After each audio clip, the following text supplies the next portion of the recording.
लोगों को पता है, आज हम आप लोगों को बहुत सारे प्रोग्राम्स दिखाएंगे जिसे देख के आप सबको बहुत मजा आने वाला है।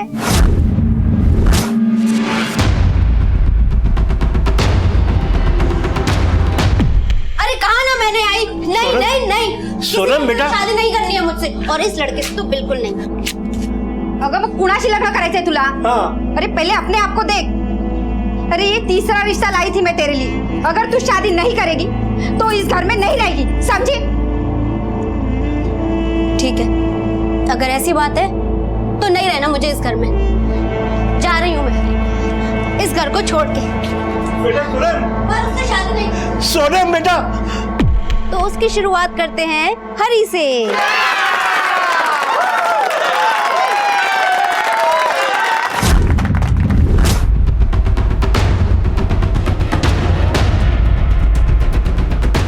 नाक कटा के रख दी है तूने। एक तो 6 इंच का पैदा हुआ और सिर्फ 2 इंच बढ़ा, और अब ये नौटंकी करके बाप दादा की इज्जत की धज्जियां उड़ा रहा है। तू मर क्यों नहीं जाता? मर जाऊंगा मैं, अब मुझे जीना भी नहीं है, और ऐसे घर में मैं रहना भी नहीं चाहता हूँ जहाँ इंसान को उसके मन से नहीं तन से तोला जाता है। जा रहा हूँ मैं, और याद रखिए यहाँ पे कभी इस घर में मैं वापस नहीं आऊंगा। हाँ मत आना।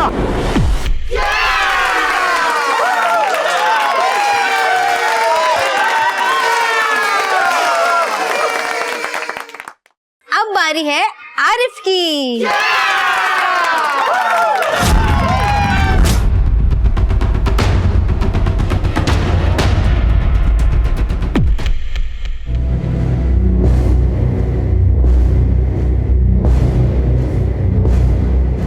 आजा मेरी मैना, अरे आजा ना। एक दिन ना ढेर सारे पैसे लेकर आऊंगा और तुझे उठा के ले जाऊंगा इस पिंजरे से आजाद करके।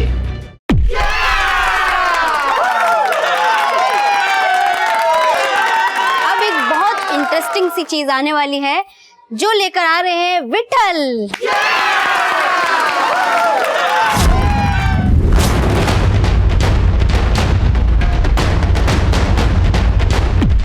चाहे कितना भी पैसा लगे मैं लेकर आऊंगा, कुछ भी करूंगा, लेकिन तेरा इलाज कराऊंगा।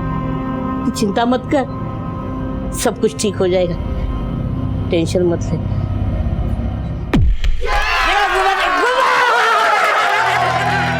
बुरा जो देखन मैं चला, बुरा न मिलया कोई, जो मन देखा अपना, मुझसे बुरा न कोई।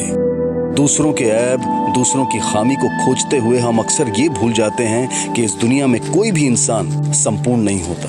हम सब की जिंदगी में अक्सर ऐसे मकाम आते हैं जब हमें हीन भावना का शिकार बनाया जाता है, हमारी कमजोरियों, हमारी खामियों को उछाला जाता है, उनका मजाक उड़ाया जाता है। इंसान को कद काठी, रंग रूप, हैसियत और धर्म के तराजू में तोला जाता है, और ऐसा करते हुए हम ये भूल जाते हैं कि किसी के अंदर हीन भावना के बीज को बोकर हम उसकी आत्मा को खोखला कर रहे हैं, उसके घाव को कुरेद रहे हैं। जिंदगी एक संघर्ष है जहां हर कोई अपनी लड़ाई लड़ता है, लेकिन कुछ लोग ऐसे भी हैं जिनकी लड़ाई, जिनका संघर्ष कभी नहीं खत्म होता है।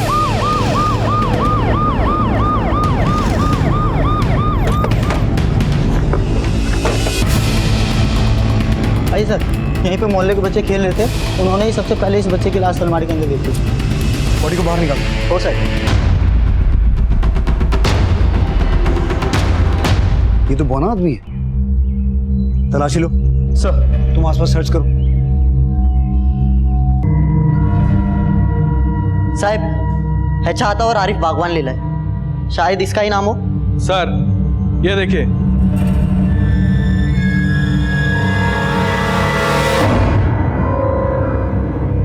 शायद इसे यही मारा गया और इसकी लाश को घसीटकर वहां अलमारी में छुपाया गया। लेकिन एक बौने की किसी से क्या दुश्मनी हो सकती है? दोस्ती या दुश्मनी कद देखकर नहीं होती देशमुख। और सवाल ये है कि ये बौना यहाँ आया क्यों होगा, और देखो इसकी कोई मिसिंग कंप्लेंट दर्ज हुई है क्या? जी सर।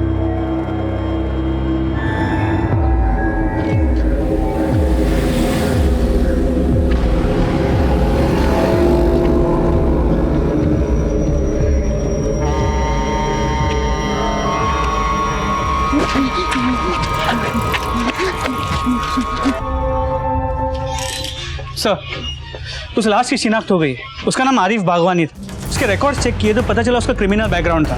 पुलिस उसे छोटी मोटी चोरी के केसेस में ढूंढ रही थी। ये रहता कहाँ था? सर उसके माँ बाप और भाई का पता चल गया। वो लोग सांगली में विजयनगर की मस्जिद वाली गली में रहते हैं। चलो।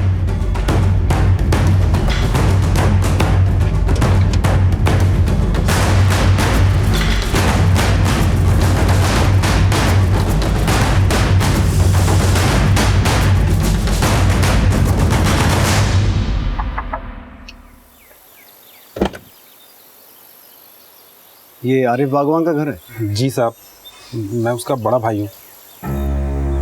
क्या आरिफ का कत्ल हो गया? पता था साहब मुझे, जिस रास्ते पे वो चल रहा था ना, उसका यही अंजाम होना था एक दिन। मतलब?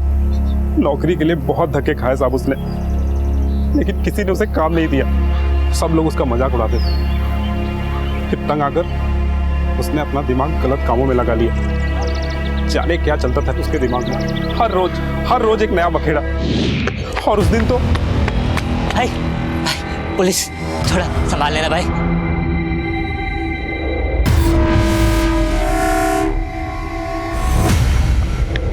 आरिफ कहाँ पे? अंदर है साहब। चल बाहर। अरे छोड़ो ना, चल। अरे छोड़। आरिफ को क्या समझ के रखा है? एक दिन ऐसा काम करूंगा ना कि देख के संदरा जाओगे। चल। अरे जाऊंगा साहब, रुको ना। फिर उसके बाद वो कभी लौट के घर नहीं आया साहब। और ये सब तो सिर्फ उसके बाहर के कारनामे थे। घर के अंदर भी वो अपनी काली करतूतों से कभी बाज नहीं आता था।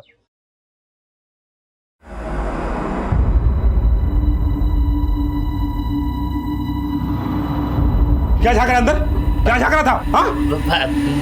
क्या हुआ? भाभी ये बता रही क्यों काली करतूतें तूने घर में भी शुरू कर दी? मैं फालतू दोस्तों के साथ रह के घटिया आदमी बन गया था वो। किन लोगों के साथ घूमता था वो? साहब ज्यादा तो पता नहीं, लेकिन वो सादिक कुरैशी के साथ बहुत घूमता था। सादिक कुरैशी? जी साहब। कहाँ रहता है? मोबिनपुरा में। ठीक।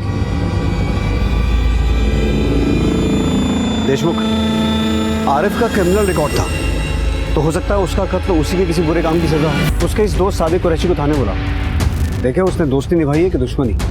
सर नहीं चल सकती। हाँ मुझे नहीं चलना। मैं सोना। बस थोड़ा सा और सब्र कर लो मिष्टी, फिर सब ठीक हो जाएगा। हाँ बस थोड़ा सा और वो देखो वो जगह है ना, बस वहाँ चलते हैं, फिर सो जाना तुम, फिर वहाँ पे अच्छे से आराम कर लेना। हूँ साहब अपन को काय को बुलाया साहब? अपन ने क्या किया है साहब? आरिफ के बारे में क्या जानता है? आरिफ साहब वो बटला? हाँ वही, हत्या हो गई उसकी। हत्या? लेकिन साहब एक हफ्ते पहले ही मुलाकात हुई थी उससे मेरी। आजकल आरिफ किन कामों में लगा हुआ था? किन लोगों के लिए काम करता था? वो 3-4 बौने लोगों के साथ पार्टी में कुछ गाने बजाने का काम करता था साहब, और उससे पैसा भी मिलता था। किसी लड़की वड़की के चक्कर में तो नहीं था? अरमान सबके होते हैं साहब, वैसे आरिफ के भी थे। कोई लड़की उसे भाव नहीं देती थी, लेकिन बावला हो गया था वो, इसीलिए उसे अड्डे पे लेकर गया था साहब। पिछले कुछ दिनों से आरिफ का आना जाना था वहाँ? नहीं साहब, आजकल तो प्यार के चक्कर में पड़ा हुआ था। उसके ऊपर शादी करके घर बसाने का भूत सवार था साहब। उसकी ही ग्रुप की लड़की एक सोनम, उसके साथ शादी करना चाहता था, उसकी छाइट की। उस ग्रुप का मालिक कौन है? ये लोग रहते कहाँ हैं? बौने लोगों का ग्रुप है साहब, हरी, विठल और सोनम। ठीक है, जा सकता है, पर जरूरत पड़ेगी तो दोबारा बुलाएंगे। ओके साहब। आरिफ का क्रिमिनल पास था, कहीं नई नई लड़कियों के चक्कर में तो कांड नहीं हुआ है। उस लड़की सोनम से मिलो, देखो क्या जानकारी हाथ लगती है, पूरे ग्रुप की इंफॉर्मेशन निकालो। सर। बेरोजगारी की वजह से आरिफ गलत रास्ते पर चल पड़ा था। आखिर उसके दिमाग में क्या चल रहा था? जब हम किसी को ठुकराते हैं या उसका मजाक उड़ाते हैं, तो ऐसे लोग अपने आप को समाज से कटा हुआ महसूस करते हैं। उनके अंदर पनप रही हीन भावना उन्हें समाज से विद्रोह करने पर मजबूर करती है। हम बिना किसी की काबिलियत को परखे अंदाजा लगा लेते हैं कि ये काम उससे नहीं होगा, वो इस काम के लिए उचित नहीं है। कहीं ऐसा करके हम उन्हें कुचलने, अपमानित करने या उन्हें उनके मूल अधिकारों से वंचित करने में भागीदार तो नहीं बन रहे। कुदरती खामियों से जूझते इस इंसान की हत्या भला कौन कर सकता था? केस अनोखा था और सवाल कई थे जिनके जवाब ढूंढती पुलिस हर खुलासे से हैरान थी। अरे साहब, बातें तो बड़ी बड़ी बोल के गया था मुझे, ले जाएगा इस पिंजरे से उड़ाकर, लेकिन उसके बाद ना ही वो आया और ना ही उसने फोन उठाया।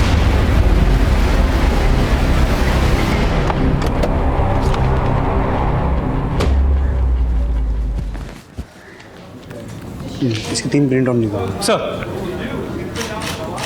आरिफ की पोस्टमार्टम रिपोर्ट, इसके मुताबिक उसके सर के पीछे किसी भारी चीज़ से वार किया गया। उसकी मौत 20 नवंबर को रात 2 और 3 बजे के बीच हुई। इसके अलावा उसके कॉल रिकॉर्ड से पता चला है कि वो अपने घर वाले और सादिक के अलावा और 3 लोगों से बात किया करता, हरी, विट्ठल और सोनम।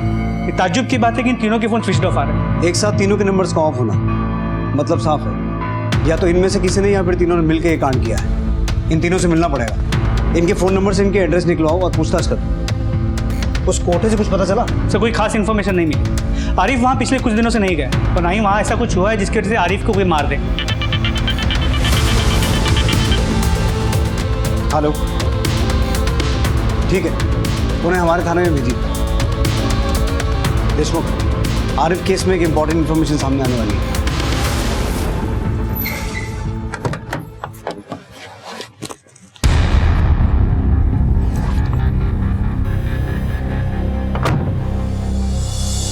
साहेब, माझा नवरा विठ्ठल 2 दिन से गायब है साहब।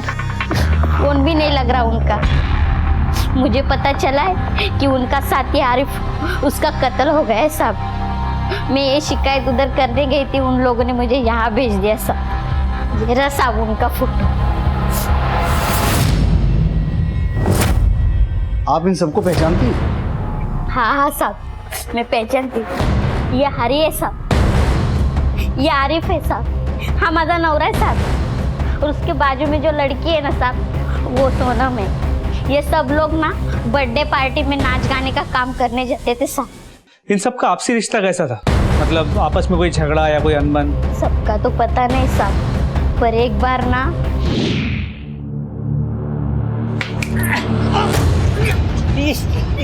पैसा ज्यादा चाहिए। हाँ, चाहिए। तुझे ज्यादा काम करता हूँ तो पैसा चाहिए। अरे कुछ काम नहीं करते। अरे करे तू, अरे तू जाना। नर्मदा जी, आपके पति के दोस्त आरिफ की हत्या हुई और आपका पति विट्ठल लापता है। हो सकता है इस हत्या में आपके पति का हाथ हो। क्या लगता है आपको? नहीं साहब, वो ऐसा कभी नहीं कर सकते साहब। उस आरिफ को तो ग्रुप के मालिक हरी ने मारा होगा साहब। क्यों? क्योंकि हरी जो है ना, सोनम को अपनी बहन मानता था साहब, और जो आरिफ है ना, वो सोनम के पीछे पड़ा था साहब। और हरी कभी नहीं चाहता था आरिफ जैसे लड़के से उसकी शादी हो जाए। मेरे पति को ढूंढिए साहब, ये जो हरी का कार्ड है साहब। ठीक है, आप जाइए। अगर हमें कोई इन्फॉर्मेशन मिली तो हम आपको इत्तला करेंगे।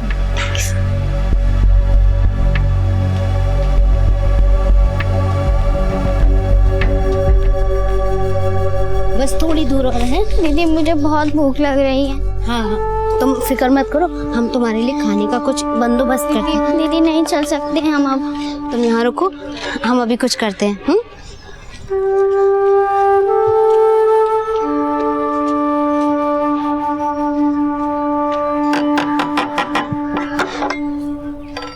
क्या है? दीदी, आप प्लीज हमारी मदद कीजिए ना। वो मेरी छोटी बहन है ना, बहुत भूखी है। ठीक है, रुको।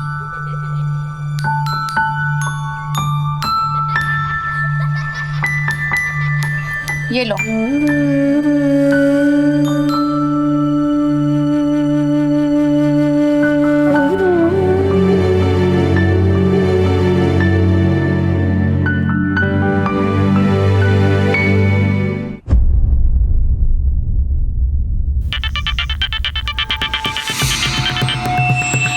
हेलो,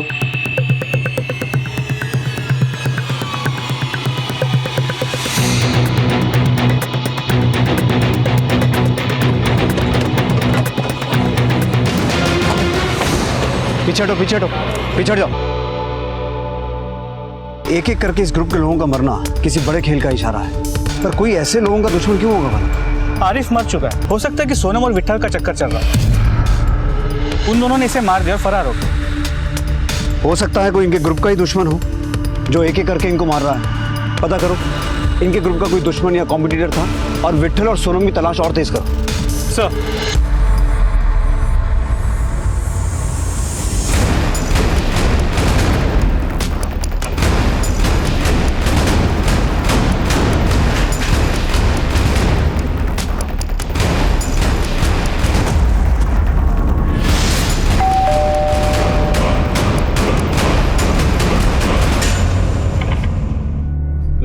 कोई नहीं है।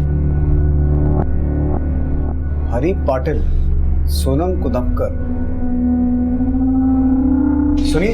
हाँ साहब। आप इसी बिल्डिंग में रहते हैं? हाँ सर, मैं वर्ती तीसरा मारा रहता हूँ। ये हरी और सोनम कहाँ हैं? सर रहते तो यही है, हरी और सोनम, पर पता नहीं बहुत दिन से देखा नहीं। आप इन लोगों को पहचानते हैं? हो ना साहब, ये हरी है और ये सोनम है साहब, ये भाई बहन है।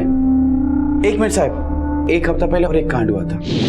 अरे अकल वकल नहीं आ रही तुझे? अबे साले बहुत पिटेगा, इतनी मार मारेंगे ना कुत्ता बना देंगे तुझे।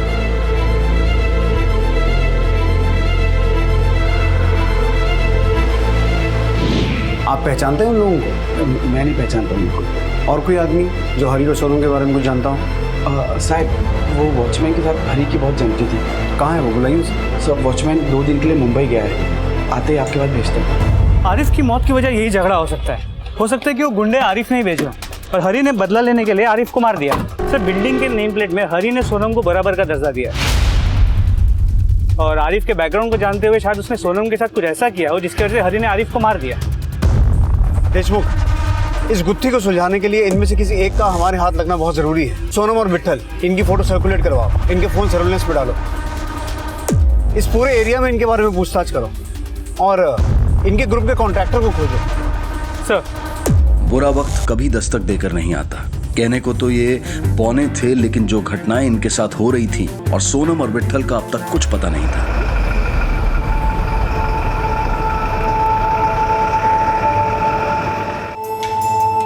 साहेब, हा चेतन, हरीच्या बिल्डिंगचा वॉचमॅन। नमस्कार साहब। बोल। साहब हरी मुझे हर 15-20 दिन में लिफाफा कुरियर करने को देता था। कहाँ भेजता था? साहब ये सब उसकी पावती।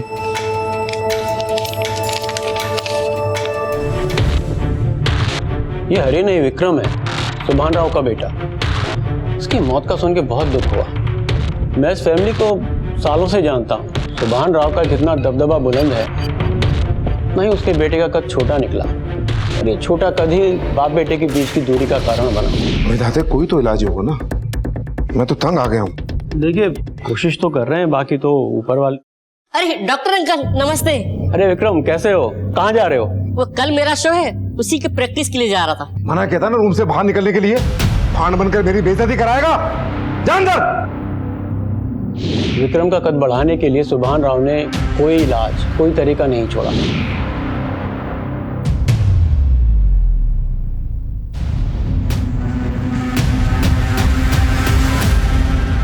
सुभान राव ने विक्रम का कभी सम्मान नहीं किया, हमेशा उसकी बेइज्जती करता रहता था।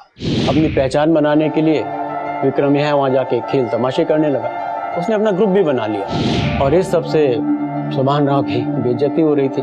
ठीक है डॉक्टर साहब, थैंक यू। इसका मतलब है बाप को बेटे का बौनापन खटकता था और उसका बेटा उसके लिए जीती जागती बेइज्जती था। तो हो सकता है बाप ने ही बेटे को मरवा दिया हो। वैसे भी कोल्हापुर जैसे शहर में सुभान राव जैसे आदमी के लिए सुपारी देना बड़ी आम सी बात है। मारना हरी को हो, लेकिन लपेटे में ग्रुप के बाकी लोग भी आ गए। वैसे देशमुख, सोनम और विट्ठल के बारे में भी कुछ यकीन से नहीं कह सकता है। छुप के भाग रहे हैं, मारे गए हैं या फिर किसी खतरे में है।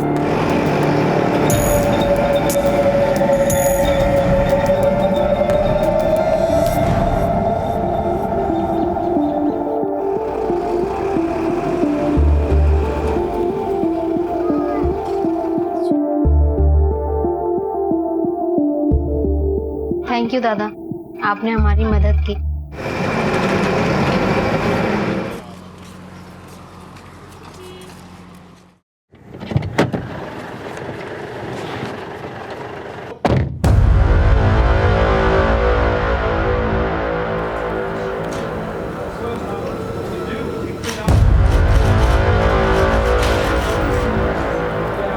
ओ भाऊ साहब कुठे गेले? बैठ रहो चुपचाप। मुझे यहाँ क्यों बुलाया है? जिंदगी भर अपने बेटे से नफरत की आग में जलते रहे और जब वो अपनी पहचान बना रहा था तो उसे मरवा दिया। 1-2 दोस्त भी मरे हैं उसके, 2 गायब हैं और ये सब लोग तुम्हारे बेटे हरी, मेरा मतलब है विक्रम के साथ काम करते थे। हमने सुना है तुम्हारी नफरत किसी भी हद तक जा सकती है। आपकी जानकारी सही है साहब, लेकिन अधूरी है। मैं उससे बहुत नफरत करता था, इतनी नफरत कि उसे बर्दाश्त नहीं कर सकता था। इसलिए मैंने उसे अपनी आंखों से दूर भेज दिया। मैंने अपनी मरती हुई बीवी को वचन दिया था कि विक्रम का ख्याल रखूंगा, इसलिए हर महीने उसे घर का किराया और खर्चा भेजता था। उसे मरवाने के लिए आदमी तुमने भिजवाया था ना? वो मुझे नीचा दिखाना चाहता था, इसलिए मैंने उससे कहा कि ये तमाशा बंद करे और बाज आ जाए। इसलिए मैंने उसे धमकाने के लिए गुंडे भेजे। 2 दिन पहले मुझे उसका फोन भी आया।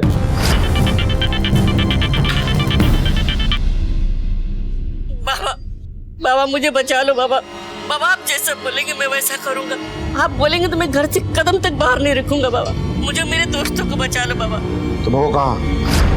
फिर क्या हुआ? उसने कहा कि मुझे गाड़ी भेज दो, लेकिन लोकेशन मैं बताऊंगा। उसके बाद ना उसका फोन आया और ना ही मैंने उसे कोई कांटेक्ट किया। लेकिन तुम्हारी इस कहानी पे हम यकीन कैसे करें? अगर आपको ये कहानी लगती है तो हकीकत क्या है ये आप ही मुझे बता दो। वो नंबर दो जहां से उसने फोन किया था।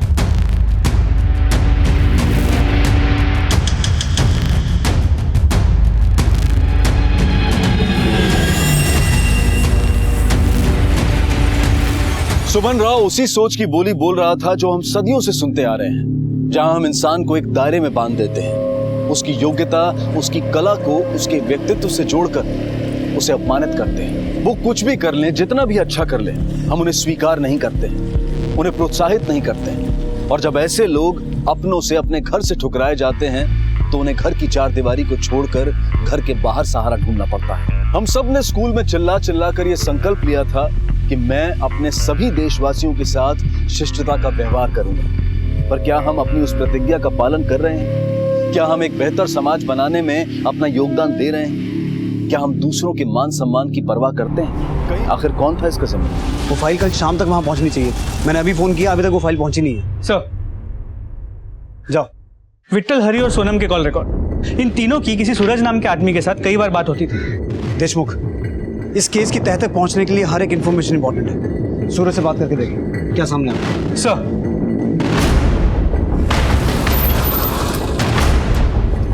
सूरज कुठे राहतो?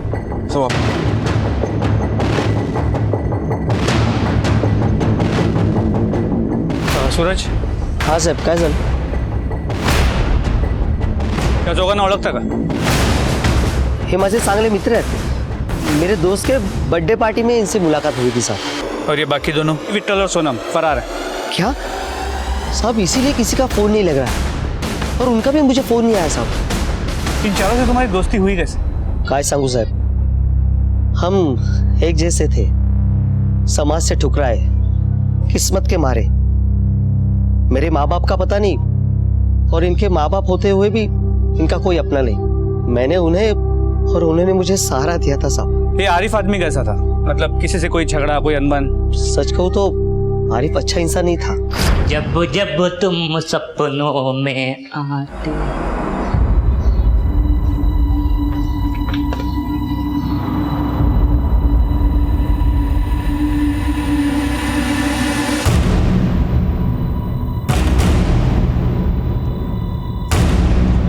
क्या कर रहा है ये? क्या कर रहा है? मैंने तुझे 50 मरतबा मना किया ना, वो मेरी बहन है, मेरी बहन से दूर रहना साले। साला साला तो मैं तुझे बनाऊंगा। क्या बोलता है? अपनी बहन का हाथ मेरे हाथ में देता है क्या? अपनी औकात देखा है तू? अब मैं तुझे अपने परिवार के जैसे मानता हूँ और तू बार बार वही हरकतें करता है। चल निकल निकल यहाँ से। अरे दोबारा मेरे बीच में आना नहीं। अरे क्या हुआ क्या? अरे इसको समझाओ, इसको मैं अपने घर के जैसा, अपने परिवार के जैसा मानता हूँ। ये साला मेरी बहन पर नजर रखता है। बाहर की गंदगी बाहर रख, समझा ना? निकल यहाँ से। देख लूंगा तुम दोनों भाई बहन को ना, देख लूंगा, छोड़ूंगा नहीं तुम। निकाल, फिर देख लेना। इतना सब कुछ हो जाने के बाद हरि ने तो आरिफ को ग्रुप से निकाल दिया होगा। नहीं साहब, हरि के लिए तो उसका ग्रुप ही परिवार जैसा है और वो किसी के बिना नहीं रह सकता था। और आरिफ ने भी दूसरे दिन माफ़ी मांगी तो हरि ने भी उसे माफ़ कर दिया। ठीक है, अगर इनमें से कोई भी तुम्हें कांटेक्ट करे तो सबसे पहले हमें इन्फॉर्म करना। ठीक है सर।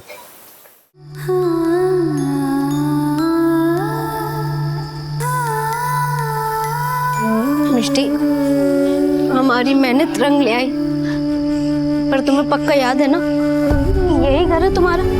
हाँ यही है। तो फिर जाओ और मुझे माफ कर देना। जो कुछ भी हो उसे भूल जाना। तुम नहीं आओगी दीदी, तुम भी चलो ना मेरे साथ। तुम जाओ।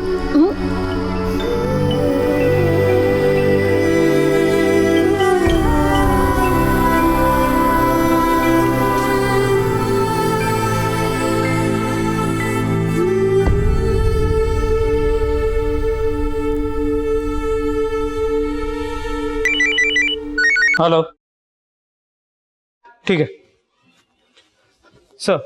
सांगली से फोन था, वहां एक बच्ची किडनैप हुई थी जिसे एक बौनी लड़की वापस घर छोड़ के गई है। बौनी लड़की? देशमुख, ये इन्फॉर्मेशन हमारे बहुत काम की हो सकती है, जाके पता करो। Sir.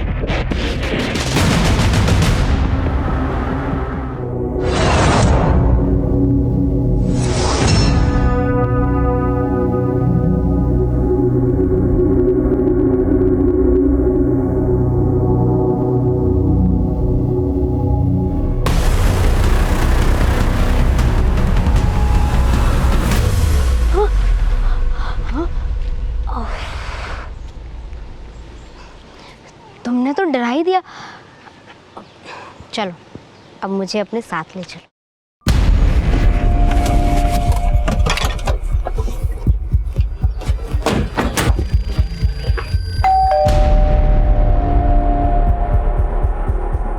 Mister Sen Gupta. Yes. आपसे कुछ बात करनी।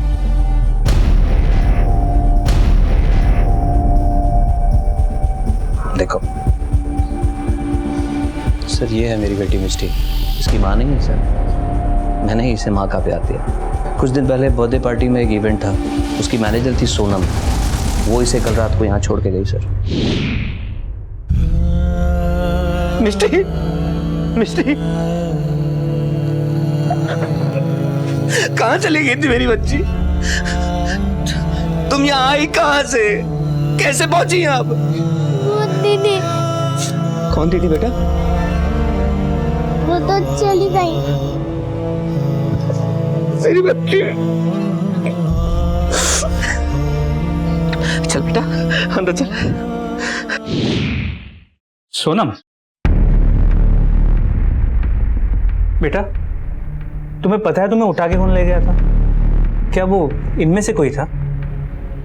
मुझे कौन ले गया वो मुझे नहीं पता, लेकिन सोनम दीदी ने मुझे घर छोड़ा था। सर दरअसल कुछ दिन पहले मिष्टी का 8th बर्थडे था। हम लोगों ने घर में ही एक छोटा सा ऑर्गेनाइज किया था। एक इवेंट कंपनी को बुलाया था प्रोग्राम के लिए, ताकि ये खुश रह सके। Happy birthday to you, happy birthday dear Mishti. अच्छा ओके मिष्टी बेटा, देखो सबको बहुत तेज भूख लग रही है, अब जल्दी से केक कट करो। मैं भी केक नहीं काटूंगी। क्यों? मैं पहले सबके साथ फोटो खिंचवाऊंगी। ठीक है, आज बर्थडे गर्ल की सारी बात मानी जाएगी, जल्दी से फोटो खिंचा लो।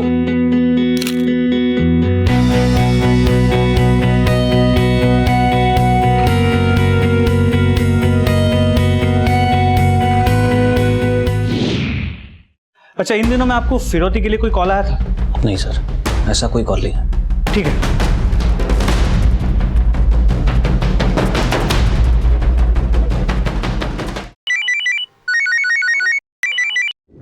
हाँ देशमुख।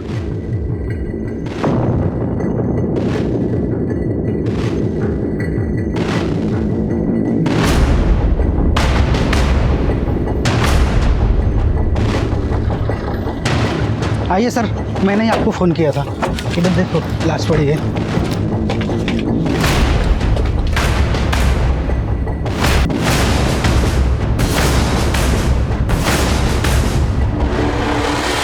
और ये खून ताज़ा है, मतलब यहाँ जो कुछ भी हुआ है उससे ज़्यादा वक्त नहीं हुआ। आसपास सर्च करो, देखो कुछ हाथ लगता है क्या। बॉडी को चेक करो। और ये केस तो पूरा उल्टा पुल्टा जा रहा है। मुझे लगता है इन सबके पीछे विट्ठल का ही हाथ है, लेकिन मकसद समझ में नहीं आ रहा। क्यों एक हंसते खेलते ग्रुप में ये खूनी खेल शुरू हो गया? सुभाना की दुश्मनी हरी से हो सकती है, लेकिन इन सबको मार के सुभाना को क्या मिलेगा? और एक बात नोट की, एक ही ग्रुप के 2 लोगों की हत्या एक ही एरिया में हुई है। इस जगह से कुछ ना कुछ तो लेना देना है इनका। फिलहाल बॉडी को पोस्टमार्टम के लिए भेजाओ। सर।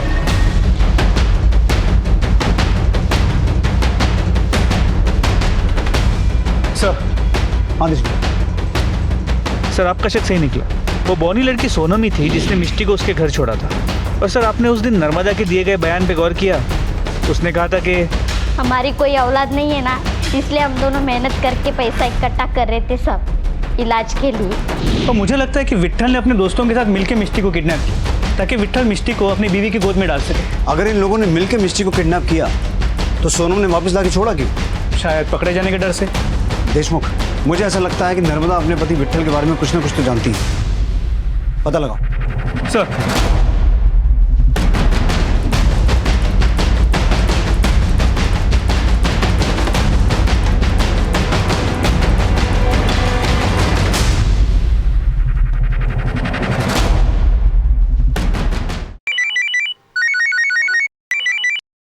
हाँ देशमुख। हाँ सर, आपका शक सही निकला। नर्मदा के घर पे ताला लगा हुआ है। ये नर्मदा विट्ठल के साथ मिलकर कहीं भागने के चक्कर में है। अपनी टीम को अलर्ट करो, इन्हें पकड़ना बहुत जरूरी है और इनके घर पे भी नजर रखना। जी सर। चलो।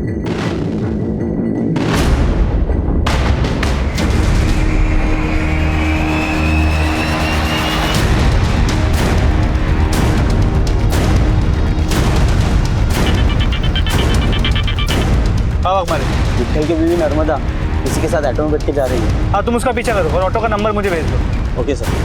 जीवनी रोड ले चलो।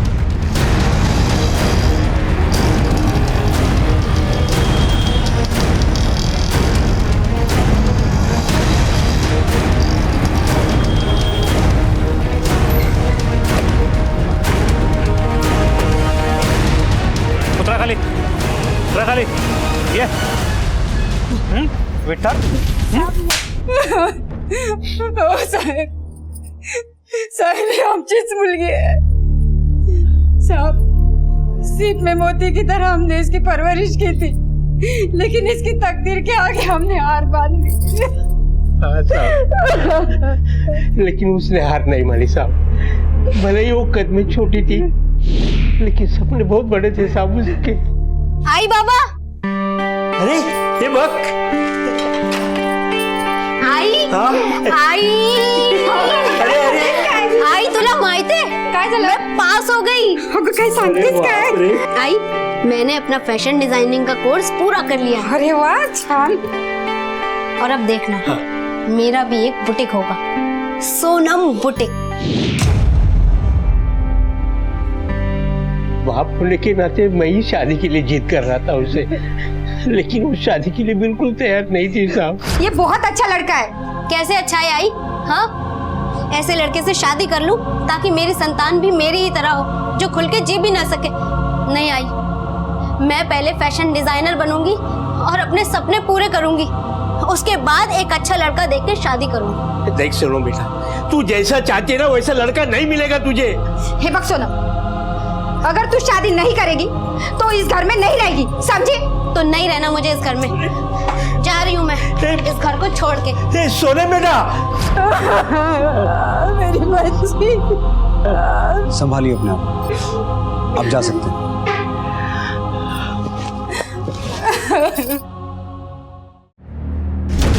कद में छोटे हो, लेकिन काम बहुत बड़े बड़े किए हैं तूने। जो भी बोलना सच बोलना, क्योंकि झूठ सुनने के मूड में बिल्कुल नहीं हूं मैं। सारा किया दरा उस हरी का है सब। अपने बाप से लड़कर वो यहाँ आया, अपना ग्रुप बनाया, फिर उसने हमें उसके ग्रुप में शामिल कर दिया। फिर एक दिन, हाँ दोस्तों, आज हम मजा आ गया भाई। आज अपना प्रोग्राम एकदम सक्सेस हो गया भाई। ये काम 11 दिन तक नहीं खींच सकते, कुछ और जुगाड़ करना पड़ेगा। इसमें पैसे कितने मिलते हैं? क्या मतलब पैसे कितने मिलते? हरी भाऊ, छोटा मुंह बड़ी बात बोल रहा हूँ। तुमने हमको सहारा दिया, आपने ग्रुप में शामिल किया, लेकिन ये काम ज्यादा दिन नहीं खींच सकते। फिर तुम लोग करोगे क्या? भीख मांगोगे या फिर से वही चोरी चकारी करोगे? अरे हरी भाऊ, तुम समझते क्यों नहीं? भाई सीधा बात का ना सीधा जवाब दिया कर। अपन लोगों को ना तेरे साथ काम नहीं करने का तो नहीं करने का, समझा? चल। हाँ अरे भाऊ, नहीं परवड़ता हमको ये काम। अरे लेकिन मेरी बात तो सुनो तुम लोग। दादा, ये आरिफ ने ही विट्ठल के दिमाग में भूसा भरा होगा। अरे लेकिन कितने मुश्किल से मैंने इस ग्रुप को बनाया और ये लोग चंद पैसों के लिए इस ग्रुप को तोड़ने पे लगे हुए। दादा, मैं समझाऊंगी उन्हें। हाँ, आप भावुक क्यों हो रहे हैं? कुछ भी हो जाए, मैं इस ग्रुप को टूटने नहीं दूंगा।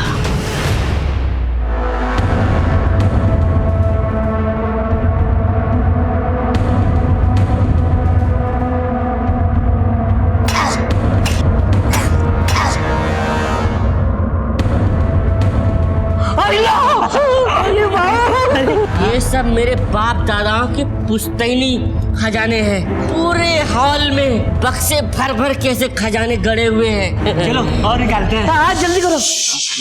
ना ना ना ना, बस ये खजाना अभिशापित है। अभिशापित? इसको ऐसे नहीं निकाल सकते। क्यों? इसके लिए हम सबको पहले एक लड़की की बलि देनी होगी। बलि? और बलि के लिए हमने मिष्टी को उठा लिया।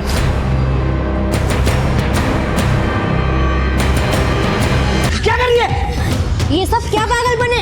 देख नहीं रही हूँ, उसकी बलि चढ़ा रहा हूँ। आप होश में तो हो? सूरज, इस बच्ची को उठाओ और अभी ले चलो। ठीक है। अरे मजनू छोड़ उसे। अरे छोड़। तू बीच में मत पड़। मत पड़। नहीं नहीं छोड़।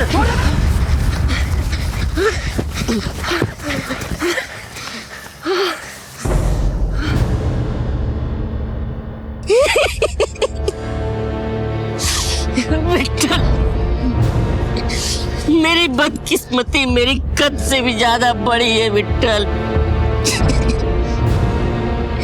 मैंने ये सब झूठ बोला था सिर्फ तुम सबको अपने साथ रखने के लिए, ताकि एक अपराध के डर से तुम सब मेरे साथ में रहो।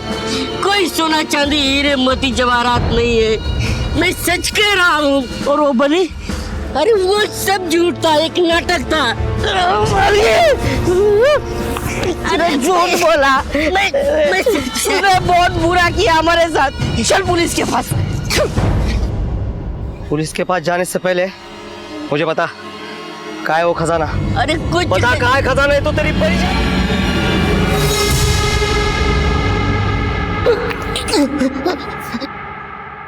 देशमुख, बोल बोल। सोनम से मैं प्यार से बात करता था, वो मुझे पसंद करने लगी थी। उसके सपनों का नॉर्मल आदमी मैं ही था। वो मेरे अंदर अपना जीवन साथी ढूंढ रही थी। सोनम ने मुझे बताया था कि हरि के पास खजाना है। मैं उसके बातों में आ गया तो मैंने तय किया कि मैं पहले खजाना लेके जाऊंगा। हरि के मरने के बाद सोनम भी मिष्टी को लेके चली गई। हरि और विट्ठल भी चले गए। मैं उन दोनों को ढूंढ रहा था साहब। तभी मैंने नर्मदा को बोला कि अगर तुम्हें फोन आए तो मुझे बता देना। तभी विट्ठल ने नर्मदा को कांटेक्ट किया और उसने मुझे बताया साहब। मैं वहां पहुंचा, हरि ने मुझे, पर क्या मालूम पहले से ही हरि ने खजाना निकाल लिया होगा। हाँ। अब फांसी के फंदे पे लटकते हुए ढूंढना खजाना।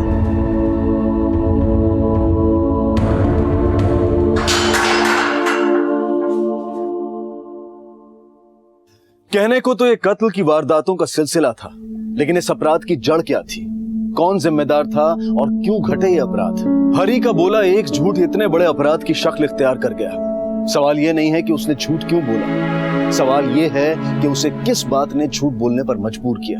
सगे और खून के रिश्तों से अपमानित और ठुकराए जाने के बाद हरि ने अपने जैसे ही लोगों को अपना परिवार मान लिया। सोनम के रूप में उसे बहन और विट्ठल और आरिफ के रूप में उसे भाई मिल गए थे।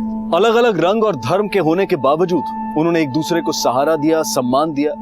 लेकिन जब ये परिवार टूटकर बिखरने पर आया तो उसने गलत कदम उठा लिया। आरिफ को काम मिल जाता तो वो शादी करके सेटल हो जाता। सोनम का हाथ किसी अच्छे आदमी ने थाम लिया होता तो उसकी जिंदगी गुलजार बन जाती। विट्ठल और नर्मदा को किसी ने सहारा दिया होता तो उनके जीवन में भी खुशियां आ सकती थी। हरि के पिता ने अगर हरि को समझा होता तो वो अपने हुनर से अपना नाम रोशन कर सकता था। एक जिम्मेदार नागरिक होने के नाते हमें हर किसी के मान सम्मान और प्रतिष्ठा का आदर करते हुए ही एक कुशल समाज बनाना होगा। देखते हैं हमारे आज के एपिसोड की दूसरी कहानी।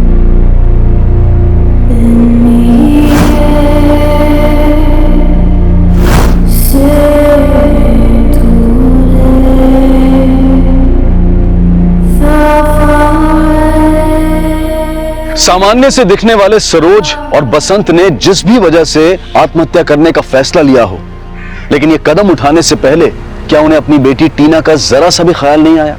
जिंदगी समस्याओं का गुच्छा है जिसे सुलझाने के लिए लड़ना पड़ता है, लेकिन कई बार ना चाहते हुए भी हम समस्याओं से डरकर घुटने टेक देते हैं। लेकिन अपनी समस्याओं से छुटकारा पाने के लिए आत्महत्या गलत है, और हमारा एक गलत कदम उन सब जिंदगियों पर भारी पड़ सकता है जो हमारे ही भरोसे होती हैं।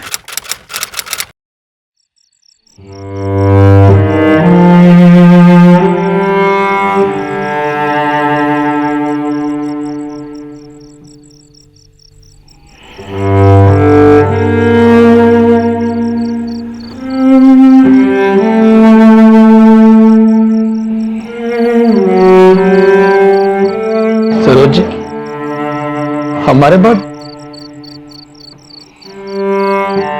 टीना का क्या होगा? वो तो हम सोचे ही नहीं।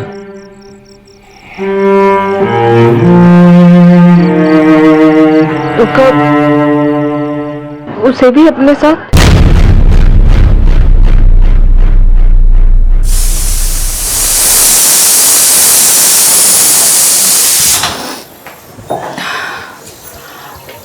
बसंत जी, हमारे ना 2 रोटी से ज्यादा मत बनाइएगा, बहुत मोटे हो गए हैं हम। अरे क्या करिएगा इस काया का, जितना जिंदगी बचा है खा लीजिए।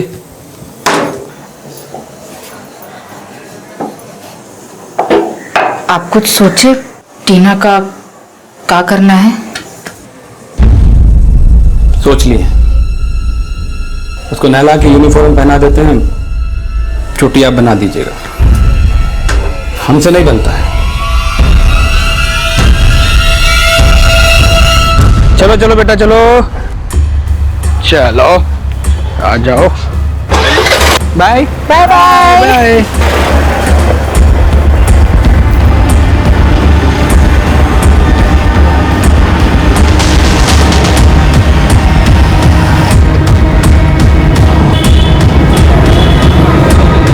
चलो चलो चलो चलो चलो बाय।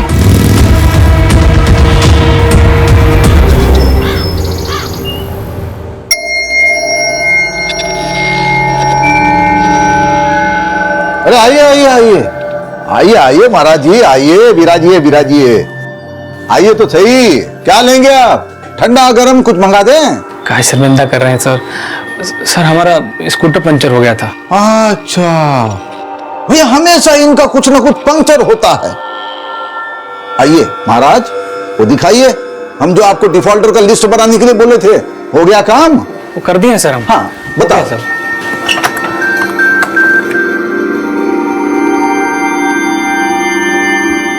मैम हमारा फाइल कहाँ उड़ गया मैम? फाइल का तुम्हारा बाल है जो उड़ जाएगा फुर करके? हाँ ये देखो उड़ गया।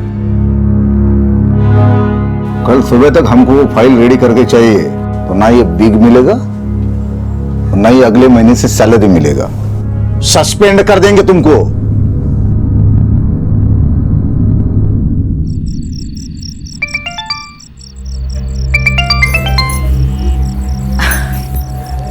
हाँ बोलिए बसंत जी।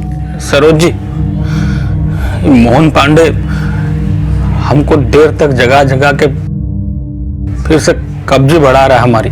फिर से लेट से आएंगे आप? अरे लेट कहाँ, आ ही नहीं पाएंगे हम।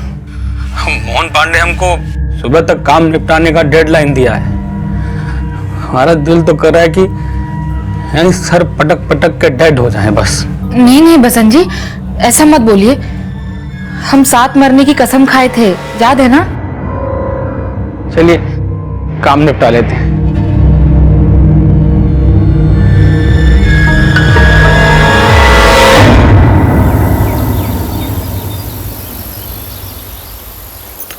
आप जिस नंबर को डायल कर रहे हैं वो इस समय स्विच्ड ऑफ है। वीना, बसंत जी का ना फोन नहीं लग रहा है, तो हम उनके दफ्तर होकर आते हैं। तुम तब तक टीना को देख लोगी? हाँ। टीना, आंटी को परेशान नहीं करना। हाँ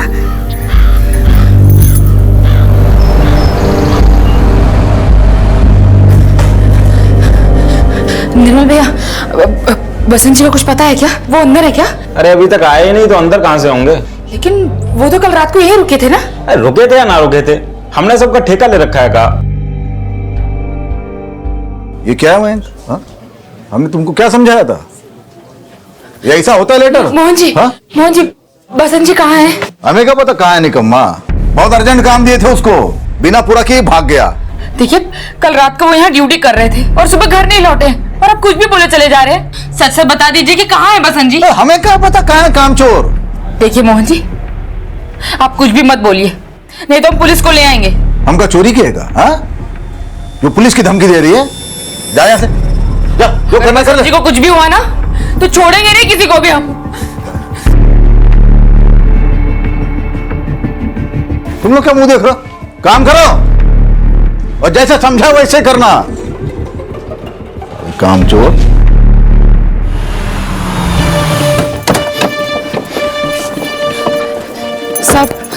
साहब यही ऑफिस है बसंत जी का। मैंने कितनी बार पूछा लेकिन कोई कुछ बताता ही नहीं है। साहब कल बसंत त्रिपाठी जी पौना घंटा देरी से आए थे।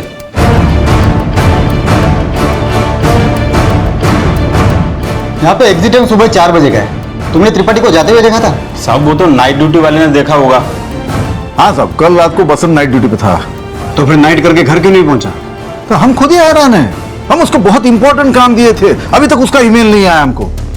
हमको तो लगता है साहब वो अपना काम किया नहीं ना, इसलिए ऑफिस नहीं आया। तो आपके कहने का मतलब है कि आपके इंपॉर्टेंट काम की वजह से वो नौकरी, घर बार, बीवी बच्चे सब कुछ छोड़ के गायब हो गया? सच सच बताइए क्या चक्कर है? हम तुतला थोड़े न रहे साहब। एक नंबर का निकम्मा था बसंत, कोई काम ठीक से नहीं करता था।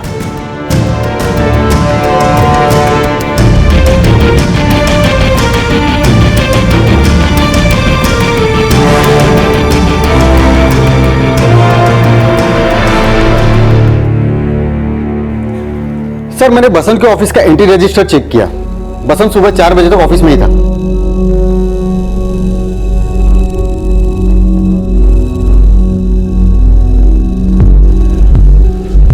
सर ये तो सुबह 4 बजे तक सो रहा था। सर मैंने बसंत के ऑफिस से लेकर घर तक के रास्तों पे पता करवाया, लेकिन कहीं पे भी कोई एक्सीडेंट या कोई सस्पिशियस नहीं मिला। लेकिन बसंत की बीवी ने शक ऑफिस वालों पर जताया है। हो सकता है कि बसंत सुबह घर गया हो, लेकिन उसकी बीवी हमसे कुछ छुपा रही है। मियां बीवी के आपसी रिश्तों के बारे में अच्छे से पता करो और इन दोनों के कॉल रिकॉर्ड्स निकालो। सर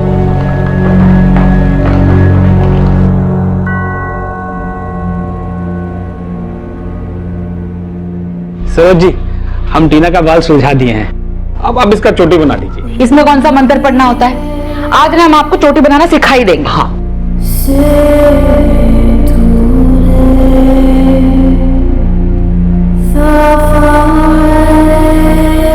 तो आज से टीना बिटिया का चोटिया पापा बनाएंगे। मम्मी पापा ने हमारा कितना अच्छा बाल बनाया था। पापा कहाँ गए? हमें उनसे बाल बनवाना है। बेटा हमको ना तुम्हारे पापा के हाथ का मटर गोभी बहुत याद आ रहा है। क्या स्वाद है ना तेरे पापा के हाथों का।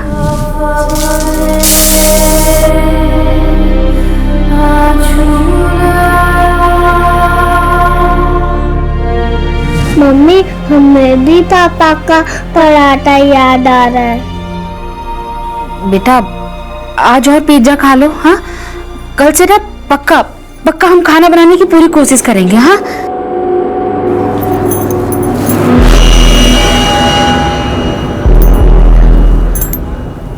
हेलो पिज्जा हूँ। बसंत अपने परिवार की वो जरूरत था जिसके बिना सरोज की गृहस्थी का पत्ता भी नहीं हिलता था। और जब बसंत के पड़ोस में पूछताछ की गई तो ये वजह सरोज को भी शक के दायरे में ले आई। साहब बसंत जी तो बहुत ही सीधे आदमी थे। उनका आस पड़ोस में किसी से कोई झगड़ा वगड़ा नहीं था। बसंत का अपनी बीवी सरोज के साथ कैसा रिश्ता था? बसंत को नौकर बना के रखा था सरोज ने। वो घर का सारा खाना भी बनाता था और झाड़ू पोछा भी बसंत ही करता था। सर पड़ोसियों से पता चला है कि सरोज के घर का पूरा काम बसंत ही करता था। सर एक और बहुत इंटरेस्टिंग बात पता चली है। जब से बसंत गायब हुआ है सरोज अपनी बेटी को लेकर 1-2 बार सिनेमा देखने गई है। सरोज का पति गायब है और वो सिनेमा देख रही है? साहब बच्ची का फरमाइश तो पूरा करना ही पड़ेगा ना। उसको तो हम कहें कि उसके पापा ऑफिस के काम से बाहर गए। बसंत जी का पता चला क्या? वही तो पता कर रहे हैं। हमने सुना है कि आप बसंत जी से अपने घर का पूरा काम करवाती थी। हम नहीं साहब, वो अपनी मर्जी से करते थे, अपनी खुशी से। हमसे बहुत प्यार करते थे। उनके जाने से तो हमारा पूरा गृहस्थी बिखर गया है। साहब आप कहीं हम पर तो शक नहीं कर रहे हैं? नहीं नहीं, आपसे सिर्फ पूछ रहे हैं। वैसे आपके और बसंत जी के बीच में सब कुछ ठीक था ना? साहब 36 के 36 गुण मिले थे हमारे। वो हमारी हर छोटी बड़ी चीज का ध्यान रखते हैं। पता है जब उनके सर का बाल उड़ गया ना तो बिल्कुल वैसे ही स्टाइल का विग बनवाए जैसा हमें पसंद था। सरोज जी कैसे लग रहे हैं? बहुत अच्छे लग रहे हैं ना, एकदम हीरो। सब सही बताए ना, सब चिढ़ते हैं हमारे रिश्ते से। जरूर जरूर आपको कोई भड़काया होगा। आप हम पर शक मत कीजिए। बसंत जी को ढूंढ दीजिए, हम उन्हें बहुत मिस करते हैं। सर सरोज दिखने में थोड़ी नासमझ भोली सी लगती है, क्या वो अपने पति को गायब करवा सकती है? जो जैसा दिखता है वो वैसा ही हो, इसकी क्या गारंटी है? इनके कॉल रिकॉर्ड्स कहां पहुंचे? सर बस आने ही वाले हैं। सर धौलीबाग के पास बसंत त्रिपाठी का स्कूटर मिला है। सर पूछताछ में पता चला कि स्कूटर कल सुबह से यहाँ खड़ा है। और कुछ? सर आसपास कोई सीसीटीवी भी नहीं है, ना किसी ने कुछ विटनेस किया और ना कुछ सस्पिशियस मिला सर। लेकिन ये तो सस्पिशियस है ही ना कि बसंत गायब है और उसको स्कूटर वहां मिला। तिवारी पूछताछ जारी रखो। Okay sir.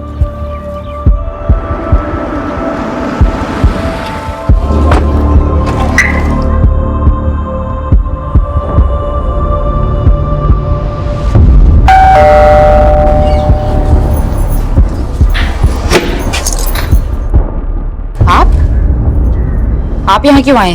अब क्या है, हमसे रहा नहीं गया तो पूछताछ करने चले आए। बसंत का कुछ पता चला? सर धौलीबाग में जहां बसंत का स्कूटर मिला था वहां से बस 1 किलोमीटर की दूरी पर धौलीबाग पुलिस को एक डेड बॉडी मिली है। देखो अंकल क्या लाए, तुम्हारे favourite chocolate. Thank you. Welcome.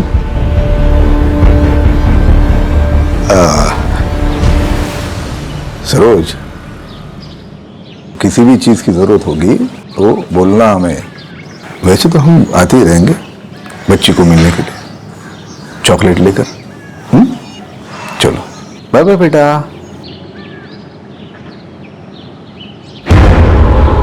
कोई जरूरत नहीं है खाने की।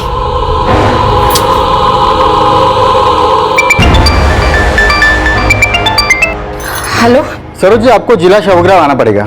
शवग्राह?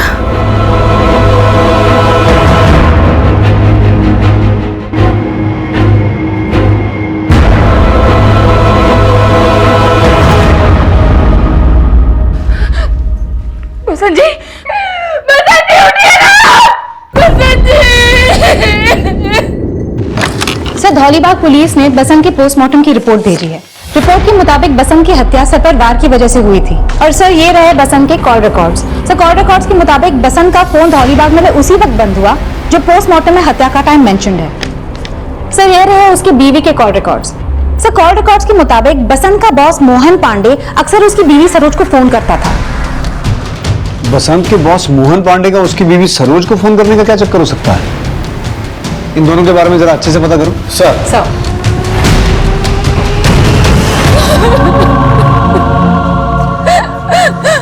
बसंत जी।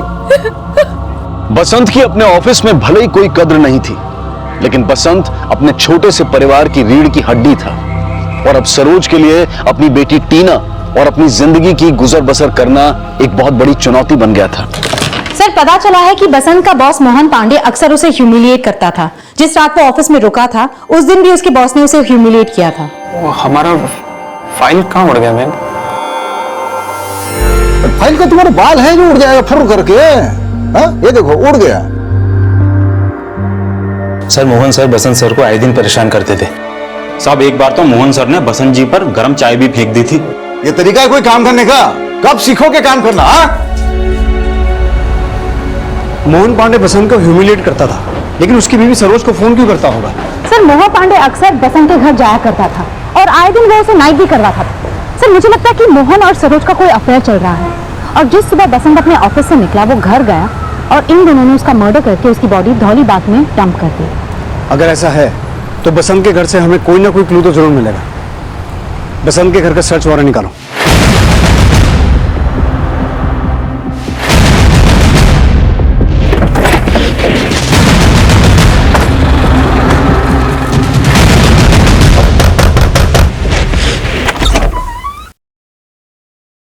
जी हमें आपके घर की तलाशी लेनी है।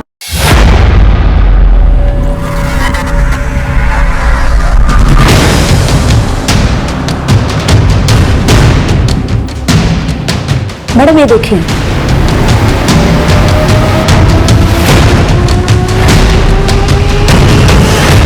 ये रोना धोना बंद करो और सीधा सीधा बताओ कि बसंत के साथ क्या किया तुमने। साहब हमने कुछ नहीं किया। तुमने कुछ नहीं किया है तो ये सब सामान तुम्हारे घर पे क्या कर रहा था? ये सब खेलने की चीजें हैं क्या? साहब दरअसल हम और बसंत जी, हम दोनों आत्महत्या करना चाहते थे। आपको याद, हम कसम खाए थे साथ जिएंगे और साथ मरेंगे। आत्महत्या क्यों? उस मोहन पांडे से तंग आकर। मोहन पांडे से?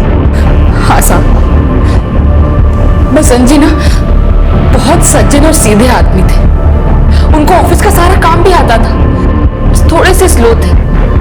तो जो 1 घंटे का काम होता था उसे 4 घंटे में खत्म कर देते। बस साहब, इसी बात का फायदा उठा के ना वो मोहन पांडे को नौकरी से निकालने की धमकी देता था, और उनका नौकरी बचाने के लिए हमें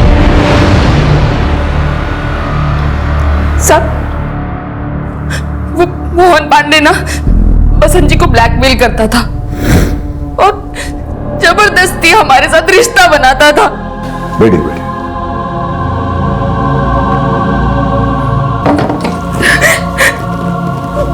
सरोज जी आप रोइए मत, वरना हमारा नाइट खराब हो जाएगा। हाँ?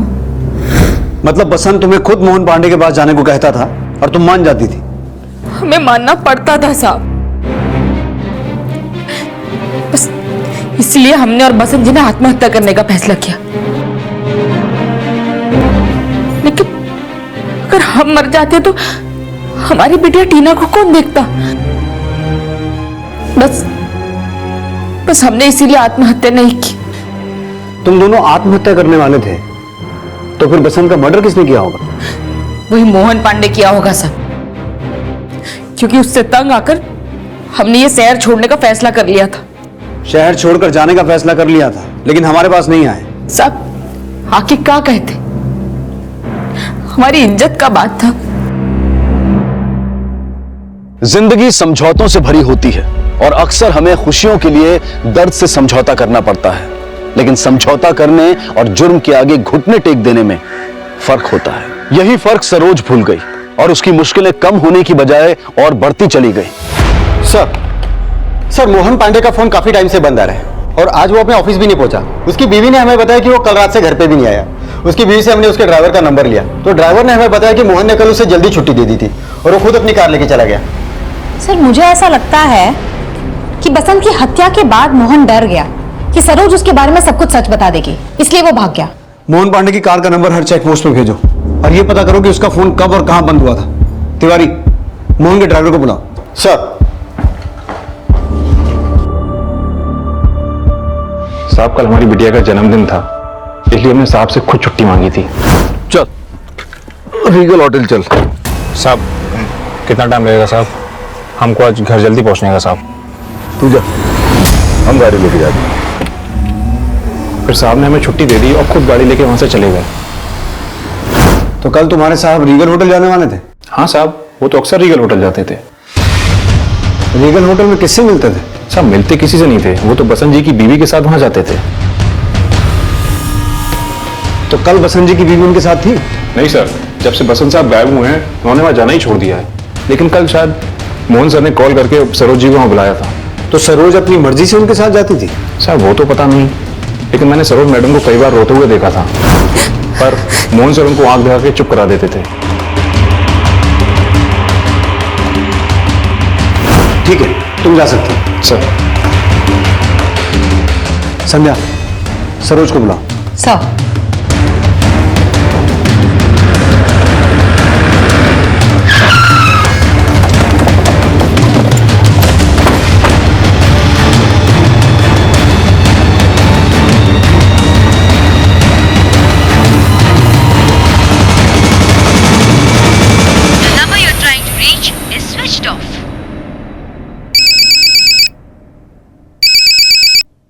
हाँ तिवारी। सर सरोज के घर पे ताला लगा हुआ है। कहीं ऐसा तो नहीं कि मोहन और सरोज मिलके कहीं भाग गए हो?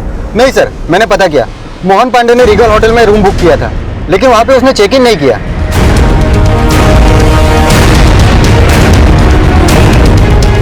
सर मोहन का फोन इसी एरिया में बंद हुआ था।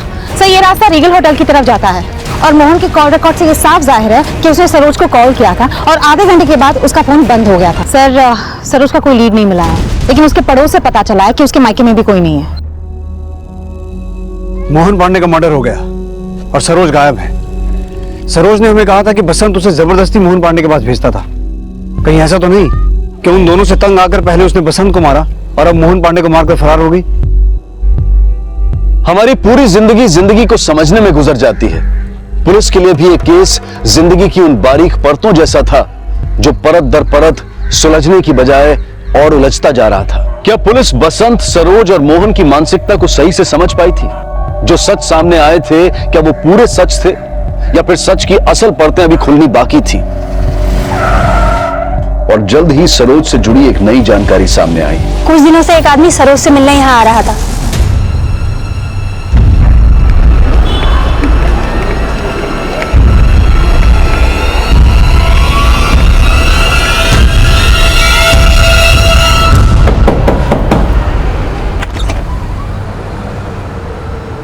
कौन है वो और सरोज का क्या लगता है? पता नहीं मैडम, पर हमने उसको यहाँ पहले कभी नहीं देखा। उसका स्केच बनवा सकती हो? सर ये देखिए, उस आदमी का स्केच तैयार हो गया है। सर कहीं ऐसा तो नहीं कि सरोज ने इसी से बसंत और मोहन का मर्डर करवाया हो सकता है। पता लगाओ ये आदमी कौन है और सरोज इस वक्त कहाँ है वो पता करो। सर सरोज के मायके में तो कोई भी नहीं है। उसके माँ बाप बहुत साल पहले ही गुजर चुके हैं। सरोज के मायके में कोई नहीं है, लेकिन बसंत? सर बसंत के फादर का नाम शंकर त्रिपाठी था, लेकिन कुछ 6 साल पहले उनका देहांत हो चुका है।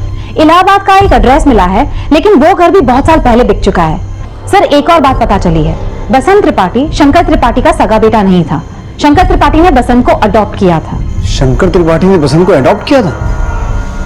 लेकिन वो आदमी कौन था जो सरोज के घर के बाहर देखा गया? और सरोज कहां जा सकती है? सरोज लापता थी या किसी हादसे का शिकार थी, ये साफ नहीं था। वहीं उस आदमी की पहचान नहीं हो पाई थी जिसे सरोज के साथ देखा गया था। और सरोज तक पहुंचने के लिए जब उसके घर की छानबीन हुई तो पुलिस को एक लीड मिली। ये तो बसंत और सरोज का मैरिज सर्टिफिकेट है। रजिस्ट्रार ऑफिस से पता करो, शायद कोई क्लू मिले। सर बसंत और सरोज के मैरिज सर्टिफिकेट बनने के दौरान 2 विटनेस के सिग्नेचर थे। एक का नाम था नारायण त्रिपाठी और दूसरे का नाम था ब्रिजेश त्रिपाठी, और दोनों के एड्रेस बनारस के हैं। सरोज और बसंत दोनों के ही परिचित या रिश्तेदार नहीं थे और सरोज तक पहुंचने के लिए पुलिस उन 2 विटनेसेस से मिलने बनारस पहुंची जिन्होंने बसंत और सरोज के मैरिज सर्टिफिकेट पर साइन किए थे। साहब नारायण त्रिपाठी जी का तो पिछले साल ही देहांत हो गया था, फिर उसके बाद में उनका बड़ा बेटा ये घर बेच के चला गया। बड़ा बेटा कौन है? साहब ब्रिजेश त्रिपाठी। तो फिर छोटा बेटा कौन है? साहब बसंत त्रिपाठी। मतलब बसंत उनका सगा बेटा था? हाँ साहब, लेकिन बसंत ने नारायण और ब्रिजेश दोनों से एकदम से रिश्ता तोड़ दिया था। वो नारायण की मौत पे भी नहीं आया और ब्रिजेश को शराब की लत थी तो उसी के चलते पहले उसकी बीवी से छोड़ के चली गई, फिर उसके बाद में वो ये घर बेच के चला गया। कहाँ चला गया? साहब इतना तो नहीं मालूम, लेकिन हाँ उसकी बीवी यहीं रहती है तो शायद उसको कुछ पता होगा। कहाँ रहती है? साहब यहीं पे रहती है, कुछ आधे किलोमीटर दूरी पर। हाँ सर, ब्रिजेश हमारा ही पति है, पर अब हम उसके साथ नहीं रहते। आप ब्रिजेश के छोटे भाई बसंत को जानती हैं? हाँ सर जानते हैं। साहब उसने ना सबसे रिश्ता तोड़ दिया था। हमारे ससुर जी को जब हार्ट अटैक हुआ था तो बाईपास सर्जरी के लिए बहुत खर्चा आ रहा था। ब्रिजेश ने बसंत से बार बार पैसे मांगे, लेकिन बसंत ने उसे एक ढेला नहीं दिया। आपके पास आपके पति ब्रिजेश की कोई फोटो है? हाँ साहब, हम अभी लाते हैं। साहब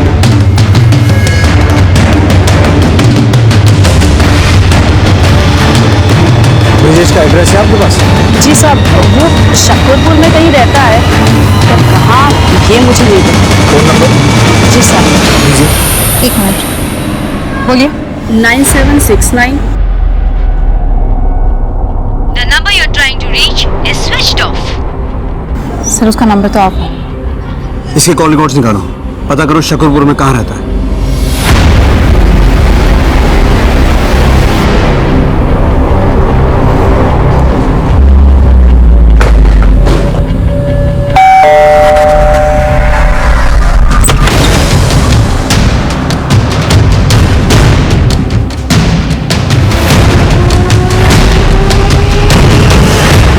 साहब ब्रजेश भैया ही हमें यहाँ लेकर आए, बोले कि बसंत जी तो अब रहे नहीं, तो हम कुछ दिन यहाँ आकर रह लें। टीना और हमारा माहौल बदल जाएगा। बहू, तुम इतना सब सह रही थी, हमको पहले ही बता देती। रो मत बहू, यहाँ रहो आराम से, हम हैं तुम्हारे साथ। ब्रजेश है कहाँ? जिस दिन हमको यहाँ लाए उसी दिन हमारा फोन बिगड़ गया। बोले कि ठीक करवा कर लाता हूँ, फिर पता नहीं कहाँ गायब हो गए। साहब, हम तो खुद यहाँ आकर फंस गए हैं। अपना फोन बंद होने का अच्छा एक्सक्यूज दिया तुमने। क्या मतलब? आप हम पे शक कर रहे हैं? हाँ, तुम गायब हुई और वहां हमें मोहन पांडे की लाश मिली। मोहन पांडे मर गया? सरोज, ज्यादा चालाक मत बनो। तुम ही ने मारा उसे और यहाँ आकर छुप के बैठी हो। साहब, अगर हमें उसे मारना होता ना तो उसी दिन मार दिए होते जिस दिन उसने हमें पहली बार छुआ था। जिस दिन वो मरा, उसने मरने से पहले तुम्हें फोन किया था। क्या बात हुई थी तुम्हारी? साहब, हम आपको कितनी बार बताए हैं कि वो हमको परेशान किया करता था और उस दिन भी अपने पास बुला रहा था। हम बस गुस्से में फोन काट दिए। शंकर त्रिपाठी को जानती हो? जी हाँ, वो बसंत जी के बाबूजी थे। लेकिन ब्रजेश तो नारायण त्रिपाठी का बेटा है। जी, बसंत जी बताए थे हमें। शंकर बाबूजी और नारायण बाबूजी बहुत अच्छे दोस्त थे। शंकर बाबूजी की कोई संतान नहीं थी तो उन्होंने बसंत जी को गोद ले लिया था।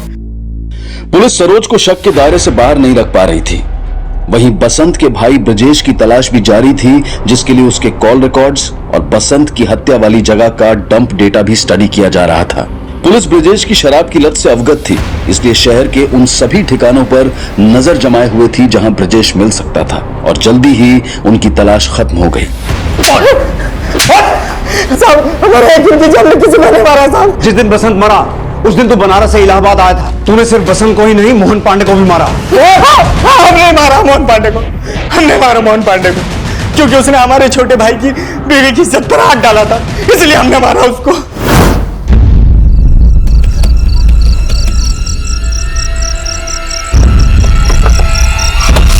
सरोज ने कहा था उसे मारने के लिए? नहीं साहब, वो तो बस हमारे सामने अपना दुखड़ा रोई थी। हमें गुस्सा आ गया और हम जाकर के मोहन पांडे को मार दिए। हमने सुना है बसंत ने तेरे साथ रिश्ता तोड़ दिया था, और पिता नारायण त्रिपाठी से भी। नहीं साहब, वो बस हमारी आदतों से परेशान थे, लेकिन बाबूजी के साथ उनको किसी तरह की कोई परेशानी नहीं थी। बसंत को शंकर त्रिपाठी ने अडॉप्ट क्यों किया था? उनका शादी नहीं हुआ था और उनके आगे पीछे भी कोई नहीं था। वो बाबूजी के बहुत अच्छे दोस्त थे, इसलिए उन्होंने बसंत को अडॉप्ट किया था साहब। ब्रजेश ने स्वीकार कर लिया था कि मोहन पांडे की हत्या उसने की थी, लेकिन बसंत की हत्या का केस अब भी अनसॉल्व था। 1 महीने से ज्यादा गुजर चुका था और इसी दौरान सरोज से जुड़ी एक नई जानकारी सामने आई। सर, पता चला है सरोज को बसंत की जगह विभाग में जॉब दे दी गई। उसकी जॉब लगवाने में मोहन पांडे का ही हाथ था। उसके स्पेशल रिकमेंडेशन पे ही उसको बसंत की जगह जॉब देने की अर्जी भेजी गई।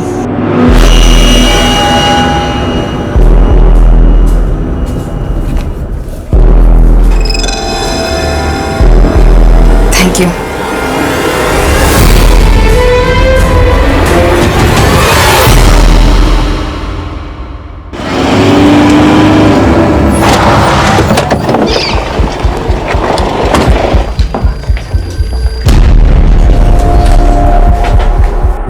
साहब, बसंत जी की मौत का दुख मनाते रहने से टीना का पेट तो नहीं भर पाएगा ना, इसीलिए हमने ये नौकरी ज्वाइन की। लेकिन हमने सुना है कि ये नौकरी दिलवाने में मोहन पांडे ने आपकी बहुत मदद की थी।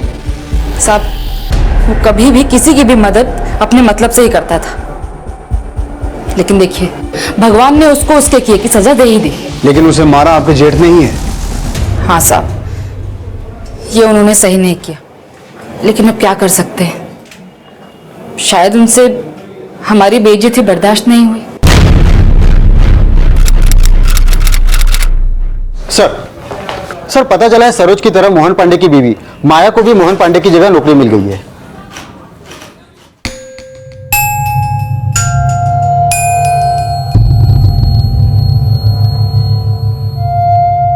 सर, हम उस सरोज के साथ काम नहीं कर सकते। उसकी शक्ल देखते हैं तो हमें ऐसा लगता है हम हमारे पति के हत्यारे के साथ काम कर रहे हैं। सर, हम थोड़े ही ना मारे हैं मोहन पांडे जी को। पर मरवाया तो तुमने ही ना। ऐसी कोई बात नहीं है माया जी। सर, अगर इनको इतनी ही तकलीफ है हमारे साथ काम करने में, तो आप हमारा ट्रांसफर कहीं और करवा दीजिए। सर, जहाँ बसंत का मर्डर हुआ था, मैंने उस एरिया का डंप डेटा स्टडी किया। बसंत के मर्डर वाले वक्त उसी एरिया में एक नंबर संदीप पांडे के नाम से रजिस्टर्ड था, जो मर्डर वाले वक्त से बंद पड़ा हुआ था। सर, गोरखपुर थाने में संदीप पांडे की मिसिंग कंप्लेंट भी रजिस्टर्ड है, ये देखिए। लेकिन संदीप पांडे के मिसिंग होने का बसंत के मर्डर से क्या कनेक्शन हो सकता है? सर, कनेक्शन है, ये उसी गांव से है जहां से शंकर त्रिपाठी था। शंकर त्रिपाठी मतलब जिसने बसंत को गोद लिया था? हमें पता चला है कि ये संदीप पांडे उसी गांव का है जहां से बसंत के पिता शंकर त्रिपाठी थे। तुम इसे पहचानती हो? साहब, हो सकता है बसंत जी इन्हें जानते हो, लेकिन हम नहीं पहचानते ये कौन है। नहीं सर, हम इनको नहीं जानते। इसका सरनेम भी पांडे है और आपका भी। हो सकता है इस आदमी का आपके पति मोहन पांडे से कोई कनेक्शन हो। सर, इस बारे में हमें कुछ भी नहीं पता। संध्या, सर, तुम खुद गोरखपुर जाओ और संदीप पांडे के घर वालों से मिलो। देखो क्या सामने आता है। सर,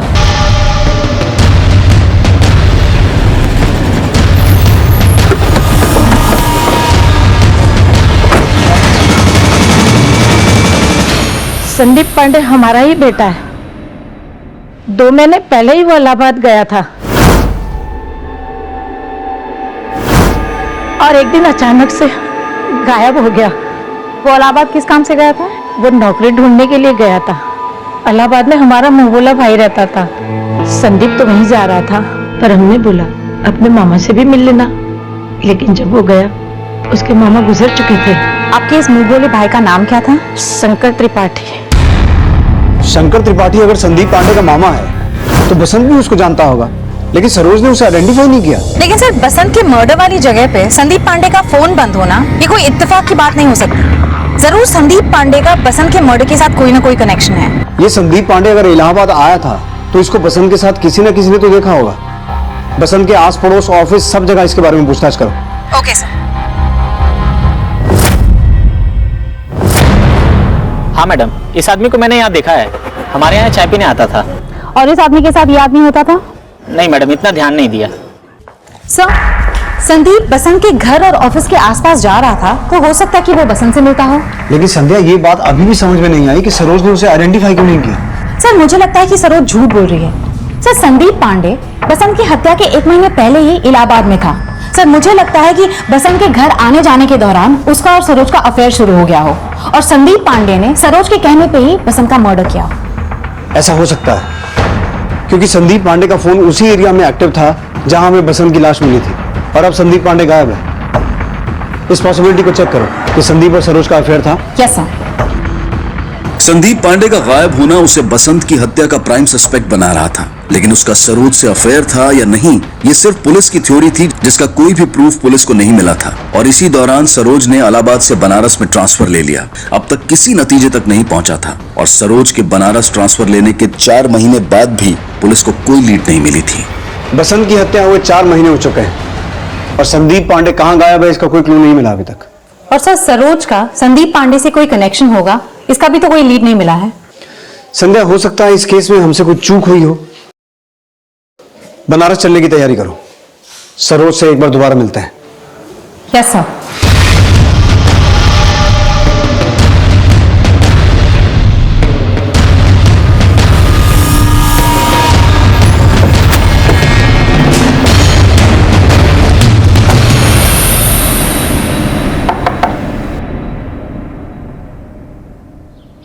तो आप यहाँ सेटल हो गई हैं?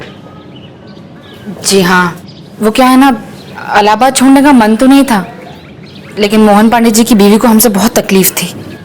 बात बात पे हमें नीचे दिखाती थी। दरअसल हम यहाँ किसी दूसरे केस के सिलसिले में आए थे, तो हमने सोचा आपको इन्फॉर्म कर दें कि हमने आपके पति बसंत त्रिपाठी का केस सॉल्व कर लिया। सॉल्व कर दिया? जी, आपके पति का मर्डर संदीप पांडे ने किया था। उसने अपना जुर्म कबूल किया है। संदीप पांडे? आखिर क्या दुश्मनी थी संदीप की बसंत जी से? बसंत जी ने क्या बिगाड़ा था उसका? क्यों मार दिया उन्हें? हम कोशिश करेंगे उसे कड़ी से कड़ी सजा दिलवाएं।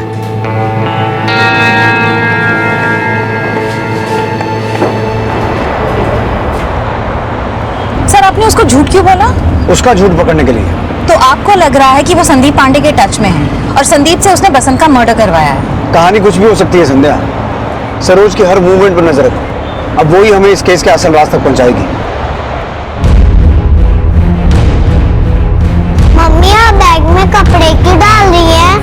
सब बताती हूँ, लेकिन अभी चलो यहाँ से, है ना?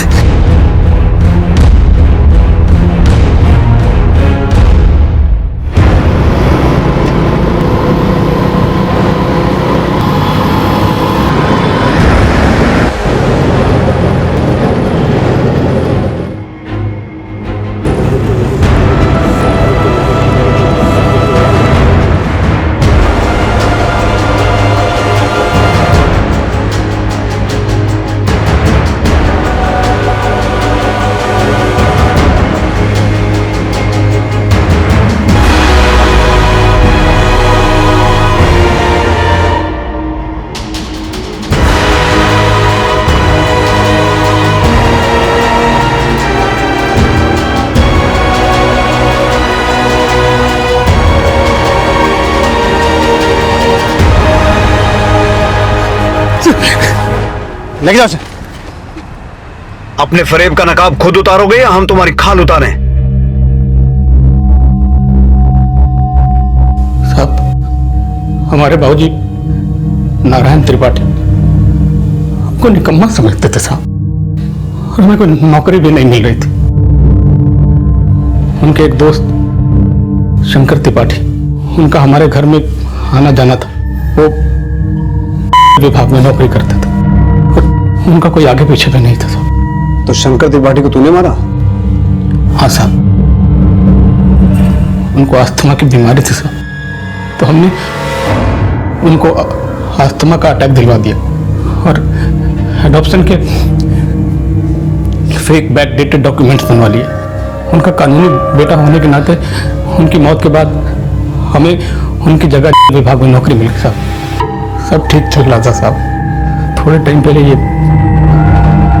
संदीप पांडे, इसको हमारे फर्जीवाड़े का पता चल गया। हमको अपने मामा की कुर्सी पे बैठा देख इंक्वायरी बिठाने का धमकी देने लगा और जाके मोहन पांडे से मिल गया। मोहन पांडे पता नहीं संदीप को क्या कह के भेज दिया और अब इसकी जगह मोहन पांडे उसी बात पर हमको धमकी देने लगा, ब्लैकमेल करने लगा सब। हमारी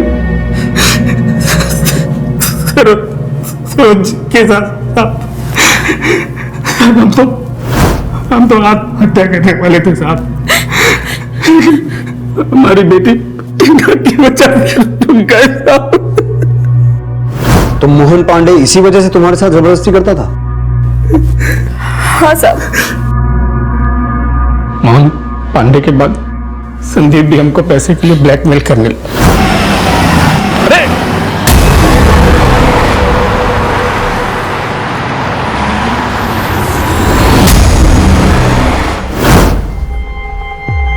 एक तरफ मोहन और दूसरी तरफ संदीप।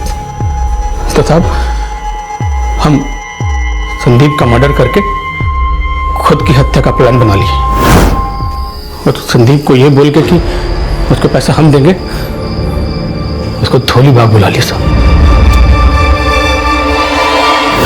और साहब हम जानबूझ के संदीप की बॉडी को बसंत जी का बॉडी बताया। हमने सोचा था कि इनकी जगह नौकरी लेके जल्द से जल्द यहाँ से ट्रांसफर ले लेंगे, लेकिन वो मोहन पांडे वो हमारा पीछा ही नहीं छोड़ता था। और इसीलिए तुमने ब्रिजेश को भड़काया कि वो मोहन पांडे का खून कर दे। भैया वो मोहन पांडे हमको कहीं का नहीं छोड़ा और हमको पता है कि बसंत जी को भी ना उसी ने मारा है। भैया हमारे पास जितना भी गहना जेवर रुपया पैसा है ना, हम सब आपको दे देंगे, लेकिन हमें उस यमदूत से छुटकारा चाहिए भैया। उस यमदूत को नरक पहुंचा दीजिए भैया।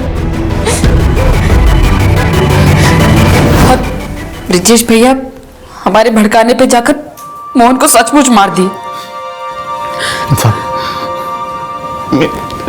सरोज जी का वो गलती नहीं है साहब, इनको हम ही कहे थे वो सब करने के लिए। हाँ साहब, ये हमारे पति है, इनकी हर बात मानना हमारा फर्ज है। तुम फर्ज नहीं निभा रही थी, तुम अपराध कर रही थी। पत्नी होने का यह मतलब नहीं है कि पति जो भी कहे बिना सोचे समझे उसमें हाँ में हाँ मिलाकर अपराध के भागीदार बन जाओ।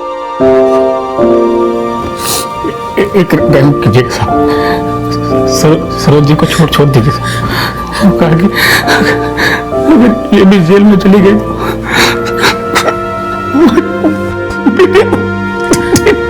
टीना का क्या होगा साहब?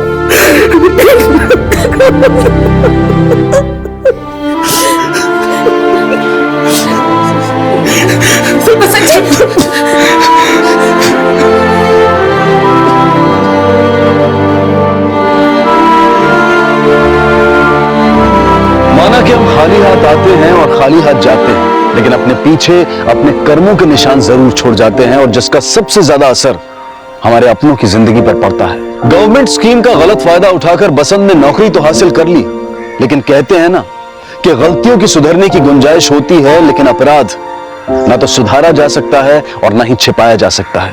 अपने अपराध को छुपाने के लिए बसंत ने सरोज के साथ मिलकर कई अपराधों को अंजाम दिया।